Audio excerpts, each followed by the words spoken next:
সাধারণত মাছ ধরার জন্য টোপ ব্যবহার করতে দেখা যায় মানুষকে, তবে এবার একটি পাখিকে টোপ ব্যবহার করতে দেখা গেছে। ইতিমধ্যে এই ঘটনার একটি ভিডিও সামাজিক যোগাযোগ মাধ্যমে ভাইরাল হয়েছে।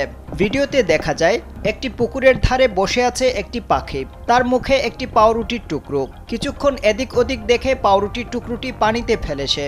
পাউরুটি পানিতে ভেসে নাগালের বাইরে চলে যাওয়ার আগেই আবার তুলে আনে পাখিটি, এরপর আবার পানিতে ফেলে। পাউরুটির টুকরোটির দিকে নজর পড়ে একটি কচ্ছপের। সেটি খাওয়ার জন্য কচ্ছপটি এগিয়ে এলে পাখিটি বিরক্ত হয়ে পাউরুটির টুকরোটি পানি থেকে তুলে নেয়, উড়ে গিয়ে বসে অন্য একটি জায়গায়। সেখানে আবার পাউরুটির টুকরো পানিতে ফেলে সে। এবার আর ব্যর্থ হয়নি পাখিটি। পাউরুটির টুকরোর প্রতি আকৃষ্ট হয়ে সেটি খেতে আসে অনেকগুলো মাছ। তখন সুযোগ বুঝে খপ করে একটি মাছ ধরে ফেলে সে। নেটিজেনরা শিকার ধরার জন্য পাখিটির বুদ্ধির প্রশংসা করেছেন।